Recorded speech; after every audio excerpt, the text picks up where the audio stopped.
Welcome back, peeps, to another episode of the Tooth or Dare podcast with your peep, Irene. Hello. If you're watching this on YouTube, nice to see you again. If you're listening to this on your way to work or in the car or wherever you may be, hi. This episode was recorded live at a trade show. We were at the Designs for Vision booth at the Chicago Midwinter Conference, and I got to interview a really amazing human. Her name is Karen Davis. I'm sure you've heard her name or seen her photo published many times. She's been on multiple podcasts. She's taken the stage many different times as well. And she was recognized recently as Dentistry's Today's leader in continuing education. She received an award actually just after I had interviewed her, and I had no idea. I was so out of the loop. I got to sit down with her and talk about her lecture, but what unfolded throughout the chat was pretty remarkable. I don't want to give it all away.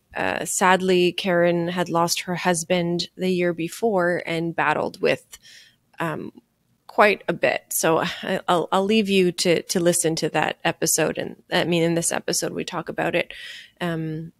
She's a really remarkable human. She talked a lot about her struggles and then how she learned from her hardships with her husband. I'm trying really hard not to cry. I mean, I think we both were crying throughout the episode. So the more I talk about it, the more I think about these moments that we had sitting side by side with one another and what she had shared, her reservations with sharing some of the information that she did, but also what she wanted to do with sharing this message to other dental hygienists. And there were a couple of parts to this interview. So in the first one, you'll hear all about her and her history with dental hygiene. So I thank you, Karen, for sharing this information with us, and I hope you enjoy it. Thank you to Designs for Vision for sponsoring this episode and for having us at your booth. It was really amazing. Please check out the description below. Designs for Vision is doing a 45-day trial of any pair of loops. I highly encourage you to try their ergonomic loops, which I'm absolutely obsessed with, and read the information in the description below to get more information on how you can take advantage of a free, no-cost trial of trying these loops on. So thank you, and I'll catch you guys next time. Peace out, peeps. We're back with Karen Davis, part 2, talking about your speaking topic here. The topic title was really interesting, so skimming through the registration pamphlet booklet thing, and I was like, only someone really awesome would have the word lemonade in their title. So the title of your presentation is Making Lemonade with Lemons, and it's talking about the stressors that we go through in our everyday lives. It is. Like, talk me through those, like, learning objectives. And if anyone's interested in having Karen speak on this topic, I'm sure she'd love to. So tell me a little bit about the LOs and then, what made you create this topic? What did you... Yeah, I wasn't in attendance, so I'm sad that I wasn't able to be in attendance, but tell me about it. Okay. It's going to be emotional. Okay. That's okay. I can hold your hand. Are you okay? I'm okay. It's just emotional because it's from my heart. So in July of 2021, I'm speaking at RDH Under One Roof. Okay. And I'm doing the closing, and I'm on the stage. And I'm looking out at the audience, and I'm thinking, these are in their 20s, their 30s, their 40s, some in their 50s. I'm up here on the stage at 63. I need an exit plan. I'm literally thinking this while I'm speaking. Oh, I hate Isn't that funny? I do that too. I know. So I come home, and I tell my husband, I said, David, I need to figure this out. I don't want to do this forever. I want us to have quality time together. We bought a boat during COVID. Okay. We named it Bonus Days. Okay. And I just wanted to spend more bonus days on my boat with my husband and just do life together. Okay. So I told Ted Boris I was going to... Who's Ted Boris? He is the scientific director at the Chicago Midwinter meeting, for the Chicago Midwinter meeting with Chicago Dental Society. He's been in that position for 9 years. He's retiring right now. We just had his going away party. But I told Ted Boris when I knew I was speaking here that I was going to plan a big celebration, a big party. This was going to be my exit. I wanted to just retire from speaking and do other things and mostly be with family. Okay. Good plan. Okay. And the reason that was so important... Wait, did that happen? Did you do that? No. Oh, okay. We're getting to it. Okay. No. The reason that was so important is because my husband, David, passed recently in November, and he passed from pancreatic neuroendocrine cancer. Yeah. And we'd known for 14 years that he had it. And we just packed a lot of life into 14 years. Wow. Oof. And yet I knew in September of 2021, when I decided on this topic, that we have endured a lot of lemons through his journey. We've had them raining from the sky at times. Yeah. And I thought, I want to give back. If I'm going out, if I'm going to stop speaking, I want to give back to colleagues, because I know everybody has adversity, everybody has hard. And the pandemic in and of itself was really hard on dentistry, and still has some fallout from that. And so I wanted to create a topic. So I told Ted, I want to create a topic about making lemonade out of the lemons of life. Is that okay? He said, absolutely. So he gave me a platform, an opportunity to create this topic that I had no idea would be so authentic. Yeah. So I started the topic idea, and then in April of 22, everything changed with David's health. It began a downhill slide. So from April to when he passed in November were some of the hardest lemons we have ever dealt with. Wow. And so I really did not start working on filling in the blanks of this content until 2 weeks before he passed. No, a little bit before that, but not a lot. Yeah. And it's been the hardest course I've ever created, and it's been the most meaningful course I've ever created, because David Sandland taught me lemonade making 101 literally from day one of his diagnosis. He just refused to let it interfere with life. He celebrated life every day. He knew how to impart hope to everyone he met. If you're standing next to him on an elevator, he's going to say to you, hey, would you like to hear a story that happens to be true? Wow. That's a miracle. Because he looked at his life as being a miracle. You don't survive pancreatic neuroendocrine cancer for 14 years. And he survived it with a 5-organ transplant. What? Wow. This man. How? Where? That he was a walking miracle. He really was. Total walking miracle. And I got to walk beside him for 14 years of this journey. And I learned so much from him about how to navigate hard, and you never give up. Yeah. And when doctors told him in 2012, we've done everything that's available, there's no other options, I mean, that's hard news to hear. And then the doctor came back and said, well, there's a possibility that he might qualify for this transplant that this doctor in Miami has done a few times on pancreatic neuroendocrine patients. You might check that out. You know, we both said, who would do that? Who would transplant your abdominal organs? Well, when you have no other choices. Yeah, we do. Yeah. Raise your hand. Yeah. So we decided in September of 2012, after they told us that, that we'll do everything we can to pursue that. It took a long time to get approval from insurance, to go through all the testing. There's huge amounts of tests that you have to pass to qualify as a multi-organ transplant patient. And how difficult? Like, was he flying colors past, or was he like? No, he did. He did. Yeah, he actually did. It's truly an answer to prayer that A, he qualified, and B, that he found a perfect match donor. So in July of 2013, he'd passed all of the testing. We were on our way to Miami. But you think about this for a minute. We're both from Dallas. Our family's in Dallas. Yeah. We pack up our car. We say goodbye to pets. We say goodbye to family. Not knowing what the outcome of that would be. We really had no idea. But we knew that we were swinging for the fences. Wow. That's all we could do. So we drive to Miami. We move in with my brother and sister-in-law, who happen to have a beautiful home in Miami. Okay. So we just move in with them. And we're there for 1 month. Yeah. And we're on the golf course doing life. You just live what was that recovery every like? moment with intention when you're at this place. So we get a phone call. They've got a perfect donor. Yeah. He goes in, 10-hour surgery. Wow. He comes out. He's got brand new liver, stomach, pancreas, small intestine, large intestine. That's crazy. Perfect That's match. like all of the insides in one. It's kind of like an engine change. Yeah. Just take out the old engine, you put in the new engine. And then what? And then he just recovered. I mean, he beat the statistics of the fastest recovery after a multivisceral organ transplant. Why do you think that he did that?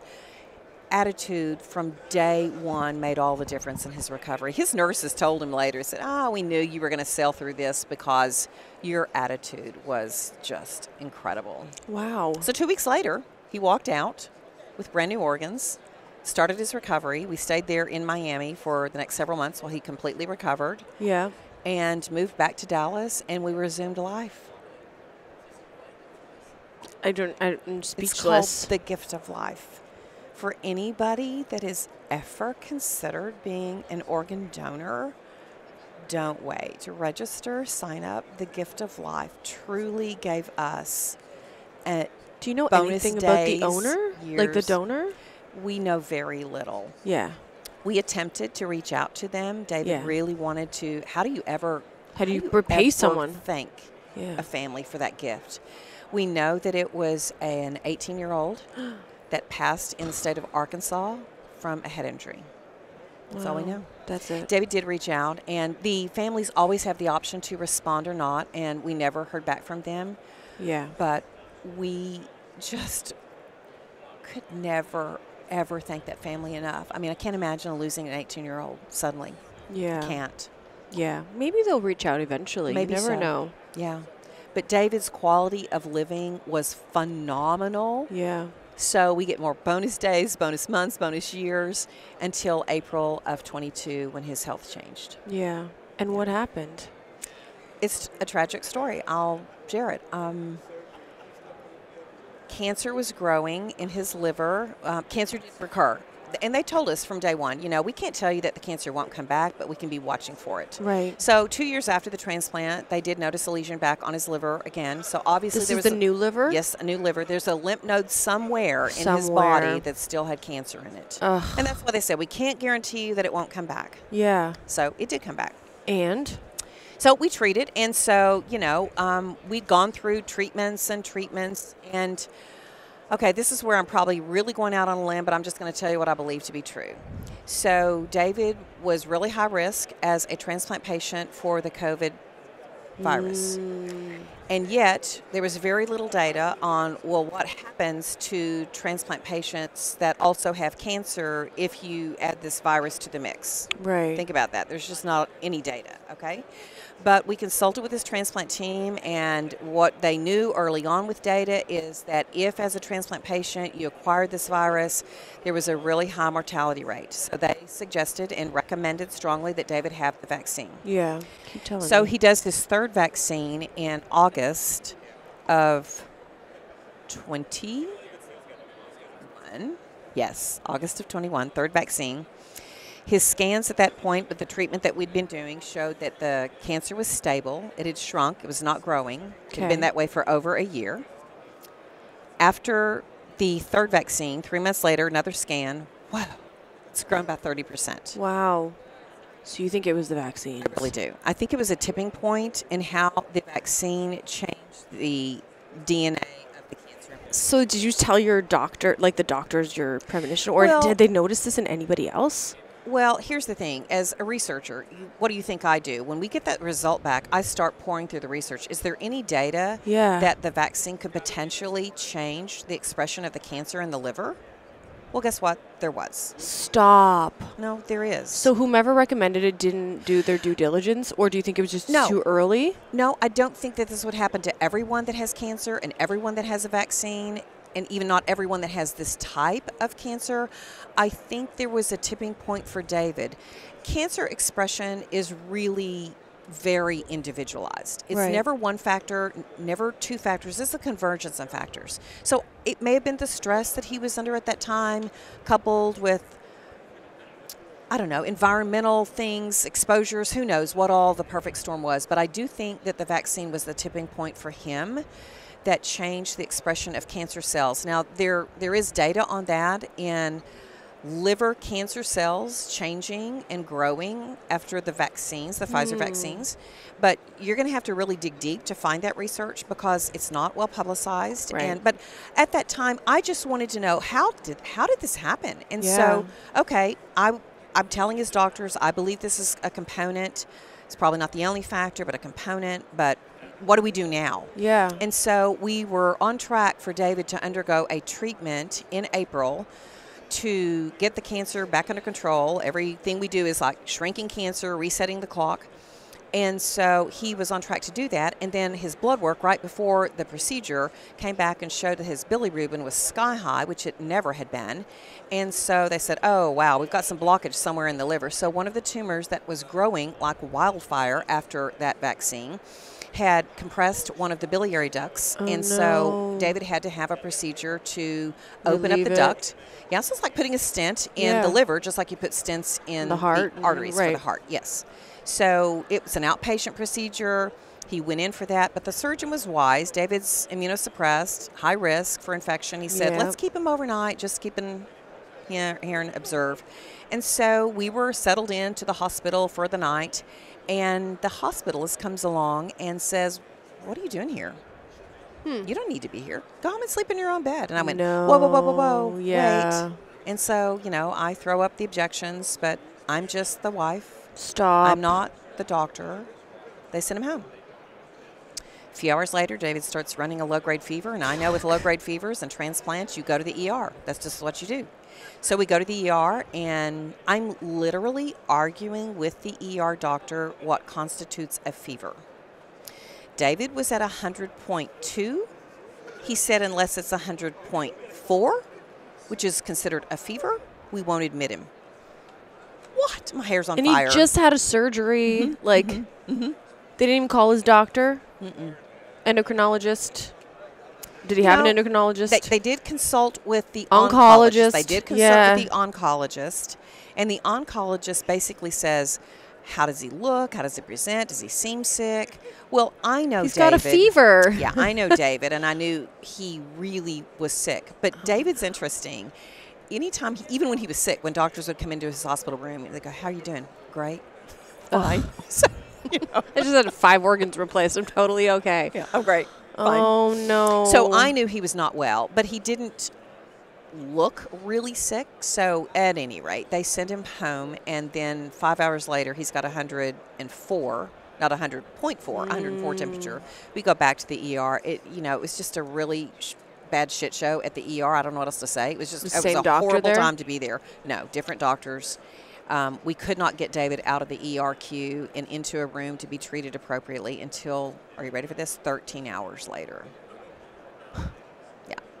My hair's on fire. I am the wild woman running around the ER trying to take it up the chain of command to get him out of this queue in the ER bay and get him treated appropriately with this raging fever. And I'm telling you, everything just was impossible that day. But we did get him to a room. By then he had sepsis. And so everything that happened to David. I just dropped the F word. What time was it? 4:40. Beep. Yeah. Everything that happened to David starting in April. My hands are sweating. Literally, my hands are sweating. I know. It started with the sepsis. So he ended up being in the hospital for 3 months, not in Dallas. We actually did. David's so funny. He knew that his son was getting married. His only son is getting married in Charlotte, North Carolina, a week from when he was admitted to the hospital. So he says to every doctor that rolls into this room, he goes, now, I'm leaving on April the 8th because I'm flying to Charlotte to go to my son's wedding. And what did they say? Yes, sure. No, he would just say, so you've got until the 8th to get me well enough to get on a plane and go to my son's wedding. And did it happen? They did. Oh, my they goodness. Did. Well, they owed it to you. They owed you a lot. David was well enough. We got on the plane. We flew to Charlotte. We met with our son and his beautiful bride the evening before. They had a glorious, great wedding. We danced at the wedding. And then by midnight of that night, that stent that they had put in David's liver had failed, and his liver is clogging up, and he's running a fever again. And so all I know is he's running a fever, and he's swelling. He's got a lot of fluid in his body. And I said, we got to go to the ER. So we go to the ER in Charlotte, and we saw the best and the worst of healthcare in Charlotte. Had some phenomenal doctors, some great care, and some gigantic missteps that almost cost him his life. Wow. So finally, his transplant team, we're in communication with them the whole time. They said, you got to get out of Charlotte. You've got to get here to Miami. We need to treat him on site. So they care flight him to Miami. We are there with the team. He got there April the 30th, and he walked out of the hospital, in a wheelchair, on June the 29th. Wow. Wow. And just because of all the attack of what happened to his body and the sepsis, and every organ was affected, the cancer took full advantage of that weakened state to just explode. Yeah. And so really what happened is just everything we tried, even chemos that treat really high-grade neuroendocrine cancer, because by this time it had turned into something really horrible, high-grade, growing fast. The chemo worked at first, but then the cancer just outpaced it. So wow. The good news, here's the good news. Oh, there's good news? Yes, there's great news. David Sandlin lived life so intentionally, and this is the reason I created this course and shared this message. He lived life so intentionally. He never, ever stopped being grateful for every day he was alive. I mean, one day when they moved him from the ICU to a regular room, as they're wheeling him in, he says, "This is the best day of my life." Oh, I said, "Why?" What? He said, "Look, there's a window." There were no windows in the ICU. Oh, no. I mean, this is the just smallest little thing. This is how he did life. So even when he's at home and we're bringing on hospice and he's on IV nutrition because he can't eat and he feels miserable and he's nauseated, he is just happy. Giving everybody a smile. Stop it. Some of my dental hygienist friends came over. We got a picture of them, and as we're taking the picture, he goes, "I'm the luckiest man on earth. Look at all these beautiful women, and none of them are my wife." And it was 3 weeks before he passed. Oh, gosh. So the good news is David lived life intentionally. We have no regrets. He's a strong man of faith. He was ready to be healed either here on earth or somewhere else. I wish that I would have known that this was your topic, like that this story was. I'll give it again. Can you? I mean, you're giving it on this podcast. Give it again. But yeah, I think there needs to be in parentheses like the life of the last few years of Karen Davis. Like I feel like it needs to. We need to know that. People need to know this story. Well, and here's the reason, even before David's health changed, the reason I created this content. Over our journey of navigating cancer, we were thrown so many lemons, so many things that were painful, difficult, heartbreaking to endure. And the truth of the matter is that's everyone's story. It may not be cancer, but everyone has brutal heartache. Terrible, unexpected things that just knock the wind out of your sails. How do we navigate hard when it's just hitting us from all different directions? And I literally watched David navigate some of the hardest things ever with grace and with hope and humility. And I just wanted to share with my colleagues that I love what I learned in a front seat position with David all these years. So I had a passion to create and share this content. It just became a lot more authentic for me as I had to figure out how to make lemonade on my own. What piece of advice would you give people that perhaps are entering a journey like yours? Maybe a loved one was recently diagnosed, or they can foresee the future of someone's health, perhaps by some of the choices that they make now. Yeah. What would you say to someone, like, how do you prepare for what could be the most devastating decade of your life? Yeah, it's a really important question.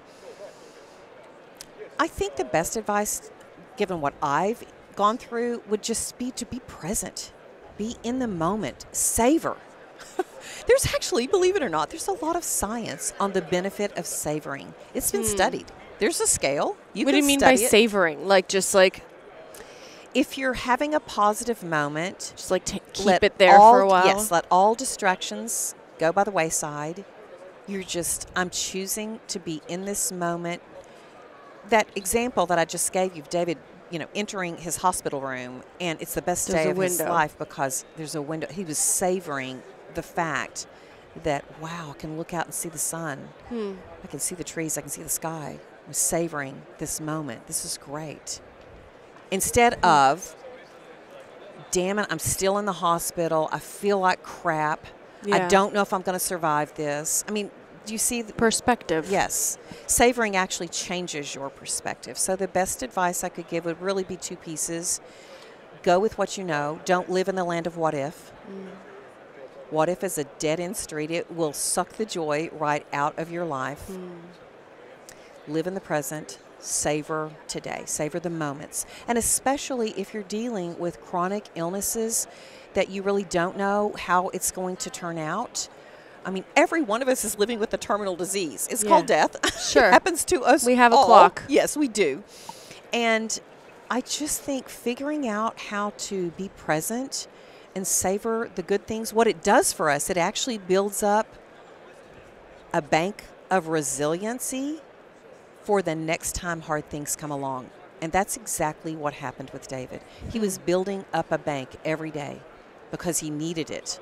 And he needed it again. He needed that hope. And he needed it again. He was giving himself hope. He absolutely did. You were probably worrying about him like crazy. And he's like, well, she's eating her thumbs over there. She's gnawing on her own arm, yelling at people at the hospitals. So I'm going to be the hopeful one while she's over there just setting fire to the place. I know. Wow. That is a really powerful message. Well, we were such a great team because I'm so action-driven that, we've got a problem, the cancer's growing, we need more treatment. So my role was just to figure out where are the experts. Who do we have to go to? What does the science say? What do we need to do next? And so we were a great team together. And we actually shared 21 years together. Only 14 of them had cancer in the background. And I am truly one of the most blessed people on the planet because I got to live a love story. Wow. And that's after 2 failed marriages on my part and 3 failed marriages you've been married on before? David's part. No way. Stop it. He was man number 3 and you were woman number 4. But it's counting. No one's counting. I love how you add that at the end. Well, then I have to share with you the thing that just cinched my love for David Sandlin the very first day we met. And it was such a fun story how we met. But when we're having lunch together and we just decided to meet for appetizers because you really never know how that's going to go. You don't want too much time. Yeah, you can't invest too much time in case it's a dud. Yeah. Right. So I just decided I had really nothing to lose. I'm a single mom. For 7 years at this point, and I was kind of committed to that. Busy. Yeah, I was kind of committed to that. Really wasn't looking for a new spouse here, and so I agreed to meet him. We meet for appetizers, and I just kind of, you should know that Madeline's father's not my first failed marriage. I had another failed marriage before that. You're just putting it all on the table. Yeah. Like, let's get the baggage out and display. Yes. I just thought I have nothing to lose. Yeah, here. So that's great. I think that's a good approach. Yeah, first I married the drug addict who was the football player from high school. Okay. All right. I didn't see that one coming. Yeah, turns out to be the drug addict. Okay. Then that marriage failed. Yeah. And so I'm single for a while. Then I marry Madeline's dad. Okay. And he turns out to be homosexual. Okay. So that marriage failed. And so for obvious reasons. Yep. Yeah. So I just, here it is. Yeah. And without even missing a beat, David Sandlin says to me, well, Karen, maybe you've seen a bumper sticker around Dallas that says, honk if you've been married to David Sandlin. You made a joke out of it? I love that. I love this guy. I wish I could have met him. Damn. I knew right then. One day I'll meet him. Cool. Yeah, he's a keeper. Wow. Okay, well, that's the lecture. I've never heard a lecture like that before, let me tell you. Yeah. It was an incredible opportunity to share that. I'm glad that you were given that opportunity to share it with the audience. Me too. Oh, and I hope that whoever's listening, I'm sure there are lots of people listening to this that are either experiencing it or have experienced. Or will. Yeah. I think we all will at some point with someone.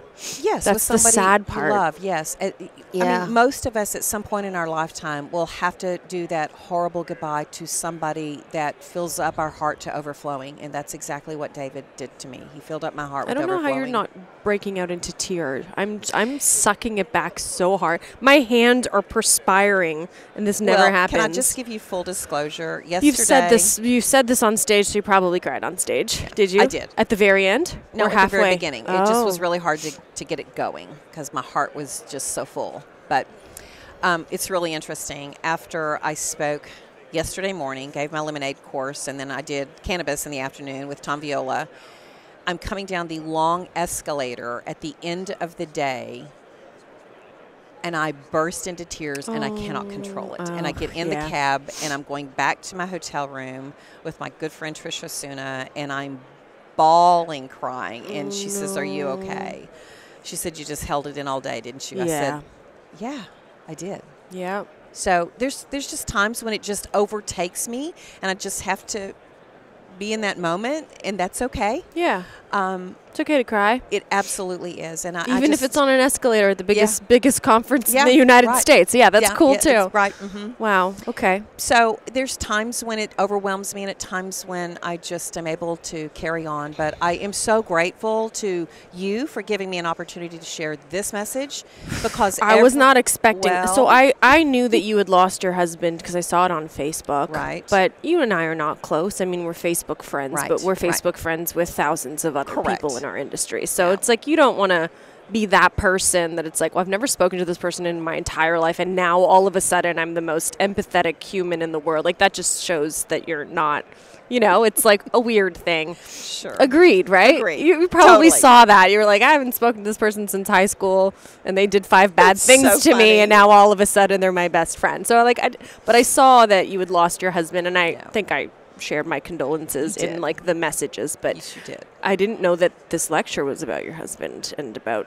that journey. And I want to. You'll have to let me know. I'll put it in the show notes if there's ever a time when you'll be presenting it, because I'd like to be present for that. Thank you. Yeah, I will give it again. I'm certain. Okay, great. Yeah. Rapid fire questions about our profession, about inspiring things that you can share with our listeners. And one of the questions that I would really love to know is, do you have a morning ritual now? Like, you shared the story of how you became a speaker, how you've taken the podium, how you've endured 14 years of your last 14 years of your life with a very sick and struggling but happy husband. Right. He wasn't sick the whole 14 years. So he wasn't sick the whole time. There were parts in between. Yeah. What does a morning look like for you? When you wake up in the morning, is there anything that you do? Oh, that's such an interesting. First, no one has ever asked me that question. So people do say I'm a good interviewer, so I'll take that. Okay. Mm-hmm. Thank you. So immediately I'm thinking, well, do I tell the truth? Or okay. No, tell the truth. Yeah. Okay. My morning routine is Carly Hay. What is that? My little puppy. Okay. That sleeps in my bed. Okay. And she comes and snuggles up with me about 5 a.m. most mornings. Okay. Every now and then she'll just stay in her little curled up spot, but she's a Morkie, so she's really furry and lovey. Most mornings she comes and curls up with me, and so we will just do a little petting and loving, and I sometimes go back to sleep, but I'm an early riser, so usually by 6 I'm out of bed, and so I go do the whole brush your teeth, and I don't actually get to run around my house with my pajamas on because Carly Kay needs attention. To go outside. Yeah, so I always brush my teeth, put on my clothes, do some lovey time with Carly Kay on the bed. I do the Carly Kay baby talk voice and all of that stuff. The belly up in the air. I have a dog. His name is Lou. He's a poodle. I know this. You understand that. Yeah. Yep. It's cute when they go under the covers and then you play the where is he game, and then eventually he comes up and it's like, oh, there he is. Yeah. All of that. Yes. That's every morning. You smell their paws because it smells like popcorn. Yeah. Yep. Every morning. So Carly Kay starts my day you get off joy in the morning. Absolutely. Okay. Absolutely. And so we go outside, and then I feed her, and while I'm feeding her, I'm fixing my coffee. I like my coffee really, really hot. So how do you take your coffee? I use an espresso. Okay. And so I like it strong, and I like it hot. Blue? Which of the tablet things do you like? Black. The black? Oh, okay. That is strong. That's a 10. That's a 10. That's a 10. Okay. Yep. I get it. I guess if you're Karen Davis, you need to get your coffee at a 10. It's like a jolt. Well, the best thing about living in Miami when David was undergoing his transplant, the best thing about Miami was Cuban coffee everywhere you go. Yeah. Everywhere. Yeah. So I got super addicted to Cortaditos. So when I came back, I amped it up to the 10s of the Nespresso. So yeah, that's what I do now every morning. Okay. And I like froth on my coffee, so I have a little frother. And I froth my coconut milk mixed with a little bit of oat milk and froth it. And so Carly Kay and I go on our little walk. With and I've got my coffee. Yep. And she does her business. And then we come back. Do you listen to anything when you're walking or just silence? No, it's just, I love just the mornings that are quiet. What do you think about and on your peaceful. walk? Do you think about stuff or try not to? No, I do. I usually, it's funny that you asked that. I'm going to cry. I like to start my day being thankful. Oh. So I just look up at the sky and I just talk to God and I just talk about the things I'm thankful for while I'm walking my dog. Because if I can start my day that way, it's going to be an okay day. Yeah. Every day. Okay. So that's my thankful time. And I talk to God about people that I'm concerned about, that I'm praying for, that are hurting. So, and then I'm yanking her back when she's trying to dig around in the grass and eat doo-doo. So, there's a little bit of back and forth. Yeah. No, not you, God. Sorry. I'm just telling her not to touch this shit, not That's you. Right. Yeah, sorry. Exactly. No, Jesus, I was talking to the dog. Yeah, so my morning walk is a special time. Yeah. I used to listen to podcasts, but that's all gone by the wayside in my morning. My morning is really my just quiet, thankful time with Carly Kay now. And so this is just the two of us. And so then I come back, and I will usually, in the wintertime, I just curl up by the fireplace. I have a big hearth and a big cushy pillow there, and I sit up on my hearth, and I refill my coffee, and I read some inspirational things. Sometimes it's devotional, sometimes it's just inspirational, but I like my moments in the mornings when I start my day to just be gratefulness and thankfulness and quiet time for Karen. Yeah. Because once I kind of get rolling with whatever is on my agenda for the day, I don't go back to quiet. Yeah. Have you ever read The 5 a.m. Club? I have not. Okay, so sounds interesting. Yeah, you should read it. I mean, I will. The person that wrote it, last name is Sharma, and basically that's what this book talks about. Is about rising first thing in the morning at 5. Yeah. And then doing things for yourself for the first couple of hours, like removing yourself from technology, removing yourself from, distractions that aren't about you.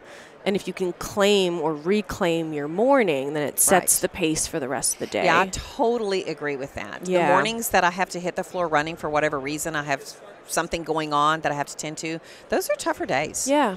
Yeah. So it really does energize me and sets things on the right foot if I could just have some quiet spiritual times, some prayer, some thankfulness. Yeah. And some good coffee. Sounds like a little meditation. Some great coffee. Some great coffee. Yeah. Okay. I'm going to be honest with you. I'm not great at meditation. David was really disciplined at it, and I think it served him well. And that's still an area that Karen needs to gain some ground in. Yeah. It's just not there yet. Next question. That was one of them, actually, on my list was meditation. Yeah. What kind of music do you listen to? Oh, recently at home when I've been working on my Lemonade program that I gave here at Chicago. Did you listen to the Beyonce Lemonade album? No, I did not. No. You should. From the beginning to the end. I will. Yeah. That's There's fun. a song called Lemonade. Oh, yeah. Sweet. Okay. Now I didn't realize Read the that. lyrics. Okay. I will. Okay. But what do you listen to? What's your favorite thing? Oh, I just love a variety of music. But it's so funny. We bought this refrigerator, and it's a smart refrigerator. So it has, well, no, it has Pandora on the top of the refrigerator. Panel. Wow. Right. So it's really funny. When my brother called me one time after we first got the refrigerator, I'm trying to talk to him on the phone. I said, oh, wait just a second, Scott. The refrigerator's too loud. He goes, what? It's like, oh, yeah, I got to turn it down. So it's a Samsung. It's a fancy refrigerator. It is. And so a lot of times if I'm in the kitchen and I'm going to sit down with a cup of coffee and work on something with my computer, I don't even go back to my office. I've just got my Samsung music going right there. I'm listening to Pandora. And lately I've been doing a lot of relaxing spa music, piano, violin, just really things that just help me be in a relaxed state so I can be productive. I love that. But when I'm not in I'm going to text you the name of my favorite artist right now. That is a classical trained artist. His name is Austin Fairwells. And he's like, he's amazing. Yeah, he's really, I'm going to text you his name and you need to like Pandora playlist him. I think you will like him. I will. But I love everything. I love reggae music. I do. Sometimes when I'm just in a funky mood, I'll put on reggae. What David loved to do, this is hilarious. Yeah. He liked to put on kind of Celtic type music and do a little Celtic jig. And I would catch him sometimes. Wait, like Celtic music, like Irish jigs? Oh yes. My God, I would walk into the kitchen sometimes and just catch him doing his little jig because he liked that music. So I like to listen to it now and just remember those fun times. Okay. And I also love flute music, guitar music. I love a lot of instrumental. I like some Christian music. Yeah. I listen to some of that. I don't like country western. I'm not. For a Texan, that's interesting. I'm not a but country you probably western like fan. In your small town, you probably listen to country all the time. I did. Yeah. I did. I had enough of that growing up, and it's just not my genre. Nope. Okay. So, but anything else, I like a variety of music. Cool. Okay. 2 more questions. Okay. What do you love most about yourself? Also, no one's ever asked me that question. Nor have I really ever given it a moment's thought. So you're gonna tell people, don't ever record with Irene. She's gonna make you cry and make you think all at the same time. You're like, who is this Canadian? What is she doing? Oh my gosh, what do I like most about myself? Could be anything. Take your time too. I mean, we can edit dead space out. I want you to. Okay. Well, it's probably the quality of resiliency. The fight in you? Yeah. I've had to learn resiliency, but I had a great teacher. My mother is amazingly resilient. She's just turned 94, is in phenomenal health, and is incredibly resilient. She was born in a family of 14 kids. So, and she's the only one left living. Wow. She's been very resilient her entire lifetime. My dad was very, very focused, resilient, loving. He died at age 91. Wow. Yeah. So I think just understanding how to take whatever life brings your way and just turn that into something positive. Yeah. I was already doing that. I kind of had to learn the hard way to do that with some of my early failed marriages, and especially going through divorce. Divorce is one of the hardest things I've ever endured with a child at stake. It's just incredibly painful. And so I teach in my course, and I truly do believe this, we choose how we handle all of life. It's a choice in how you handle it. Yeah. It's easier for me. I will be the first to admit I don't struggle with depression. I don't struggle with anxiety. I don't know how you don't, well, to be honest with you. I'm just grateful. Oh, my goodness. I am so grateful that those have never been my battles. Yeah. So probably being resilient may be a little easier for me than some other people. But I want to live with joy. I want to live intentionally. And I think to do that in the midst of some really hard things of life, learning to be resilient has served me well, and I'm so grateful. If you had, so this is my last question. If you had like 3 minutes to talk to yourself at 30 right now, if you could sit down and be like, listen, I only have 3 minutes to tell you all of these things, what would you tell yourself? Would you tell yourself, so this is what the game plan's going to be? You can't change any of it. Nothing's going to change. You're just giving yourself a heads up. Would you tell yourself what's about to happen, or would you just have a coffee with a stranger? I wouldn't share details. I don't think, had I known what my journey would look like, it would have helped me any. Because you really honestly don't know how. When people say, oh, I could never go through what you've gone through. Yes, you could. Yes, you could. It's going to happen anyways. If you're in it and you have either the choice to make it or be bitter and angry, you can. Yeah. And so I think I would only say to myself, you're going to face some things that will feel like you can't do it. But you can. Thank you. And the grief process has felt many days like I can't do it. But I am. And I will. Keep those tears down. You still have 2 interviews to do, Irene. Where are those tissues? Oh, we don't have any. Are there any tissues around here? Jeez Louise.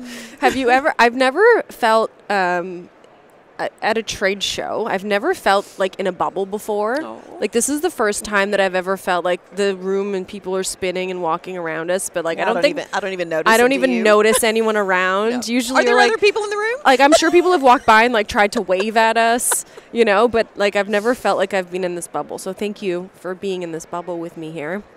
Irene, thank you. I love what you do. Thank you. It's so authentic. Thank you. It's so valuable. Thank you. Don't stop. Thank you. I'll try not to, even when it gets hard. Okay, everyone. Well, you know what to do. All of the info is below. If there was any info that you need and I didn't put it below, you can always message me. And Karen, I'll have all of your info and details below. If you feel anything from this, share it with Karen because I'm sure she'd love to know. I would. Until next time, peace out, peeps. I'm sweating.